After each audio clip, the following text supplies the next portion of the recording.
ചൊവ്വ, ഭൂമിക്ക് പുറത്ത് മനുഷ്യൻ ജീവസാന്നിധ്യം തേടുന്ന ഗ്രഹം.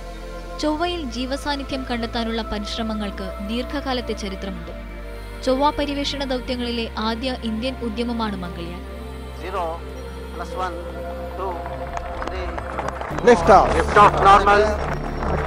മംഗൾ എന്നാൽ ചൊവ്വ, യാൻ എന്നാൽ യാത്ര.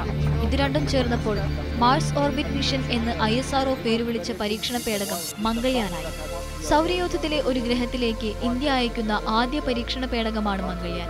ഒരു ചെറുകാറിന്റെ വലിപ്പം മാത്രമുള്ള ഈ ചൊവ്വ പര്യവേഷണ പേടകത്തിന് 1/2 ടണ്ണാണ് ഭാരം. 5 ഉപകരണങ്ങളാണ് വിവിധ പരീക്ഷണങ്ങൾക്കായി ഘടിപ്പിച്ചിരിക്കുന്നത്. 323 ദിവസം കൊണ്ട് 40 കോടിയിലധികം കിലോമീറ്റർ സഞ്ചരിച്ചാണ് മംഗൾയാൻ ചൊവ്വയുടെ സ്വാധീന മണ്ഡലത്തിലെത്തുന്നത്. ചൊവ്വയുടെ ഏറ്റവും അടുത്ത് 423 കിലോമീറ്ററും അകലെ 80,000 കിലോമീറ്ററുമാണ് മംഗൾയാന്റെ നിർദ്ദിഷ്ട ദീർഘവൃത്ത ഭ്രമണപഥം. ഇതിന്റെ ചെരിവ് 180 ഡിഗ്രി ആയിരിക്കും. മംഗൾയാനിലെ പരീക്ഷണോപകരണങ്ങൾക്ക് ചൊവ്വയുടെ ഉപരിതലം മികച്ച രീതിയിൽ ചിത്രീകരിക്കുന്നതിനാവശ്യമായ സൂര്യപ്രകാശം ലഭിക്കാൻ ഈ ചെരിവ് സഹായകമാകും. പിന്നീട് അങ്ങോട്ട് ദൗത്യം പൂർത്തിയാക്കുന്നതുവരെ ഈ ഭ്രമണപഥത്തിലായിരിക്കും മംഗൾയാൻ ചൊവ്വയെ വലം വയ്ക്കുക.